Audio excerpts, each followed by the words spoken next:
साथियों, 21वीं सदी के भारत का सैन्य सामर्थ्य भी अधिक सक्षम हो, आधुनिक हो, ये देश की प्राथमिकताओं में से एक है।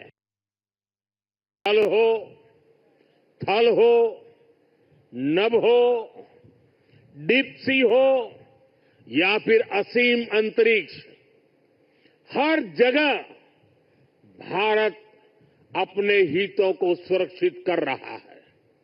इसके लिए निरंतर रिफॉर्म्स किए जा रहे हैं। चीफ ऑफ डिफेंस स्टाफ का गठन ऐसा ही एक रिफॉर्म है। हमारी सेनाएं और अधिक एफिशिएंट हो, इसके लिए थिएटर कमांड की दिशा में भी भारत आगे बढ़ रहा है। साथियों, पिछले 10 साल में जिस तरह भारत की तीनों सेनाओं ने आत्मनिर्भरता के मंत्र को अपनाया है, वो बहुत ही सराहनीय है। संकट के समय दूसरे देशों पर भारत की निर्भरता कम से कम हो, इस गंभीरता को समझते हुए आप सभी इस काम को आगे बढ़ा रहे हैं, नेतृत्व दे रहे हैं। हमारी सेनाओं ने 5,000 से ज्यादा ऐसे साजो सामान और उपकरणों की लिस्ट तैयार की है जो अब वो विदेशों से नहीं मंगाएगी। जब भारत का सैनिक भारत में बने साजो सामान के साथ आगे बढ़ता है तो उसका आत्मविश्वास भी कुछ अलग ही होता है। पिछले 10 साल में कर्नाटका में देश की सबसे बड़ी हेलीकॉप्टर बनाने वाली फैक्ट्री शुरू हुई है। सेनाओं के लिए ट्रांसपोर्ट एयरक्राफ्ट बनाने वाली फैक्ट्री शुरू हुई है। तेजस फाइटर प्लेन के भारत की साख को आसमान की नई ऊंचाई पर पहुंचाया है। यूपी और तमिलनाडु में बन रहे डिफेंस कॉरिडोर्स डिफेंस प्रोडक्शन को और गति देने वाले हैं। और मुझे खुशी है कि हमारी नेवी ने भी मेक इन इंडिया अभियान का बहुत अधिक विस्तार किया है। इसमें मझगांव डॉकयार्ड के आप सभी साथियों की भी बहुत बड़ी भूमिका है। पिछले 10 साल में नेवी में 33 शिप्स और 7 सबमरीन्स को शामिल किया गया है। इन 40 नेवल वेसल्स में से 39 भारतीय शिपयार्ड में ही बने हैं। हमारा भव्य विराट आईएनएस विक्रांत एयरक्राफ्ट कैरियर और आईएनएस अरिहंत और आईएनएस अरिघात जैसी न्यूक्लियर सबमरीन भी शामिल है। मेक इन इंडिया उसको ऐसी गति देने के लिए मैं देश की तीनों सेनाओं को हृदय से बहुत बहुत बधाई देता हूं।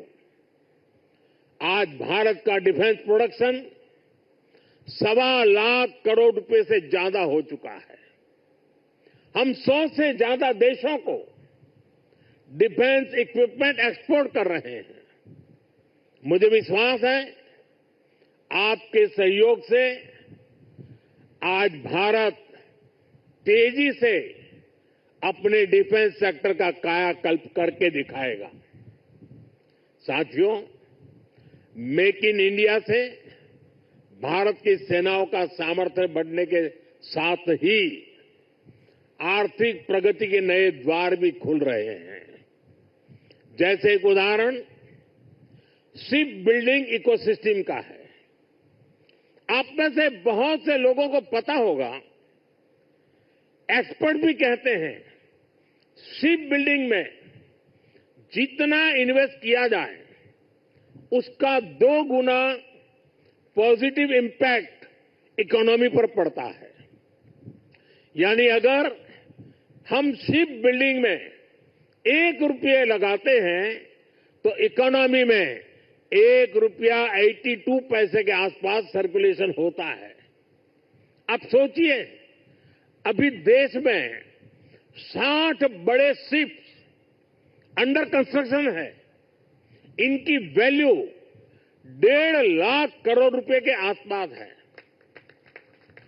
यानी इतना पैसा लगाने से करीब 3 लाख करोड़ रुपए का सर्कुलेशन हमारी इकोनॉमी में होगा। और रोजगार के मामले में तो इसका 6 गुना मल्टीप्लायर इफेक्ट होता है। जहाजों का ज्यादातर सामान, ज्यादातर पार्ट्स देश के एमएसएमई से ही आता है। इसलिए अगर 2000 वर्कर एक जहाज बनाने के काम में लगते हैं तो दूसरी इंडस्ट्री में जो एमएसएमई सप्लायर है उस एमएसएमई सेक्टर में करीब 12,000 रोजगार बनते हैं।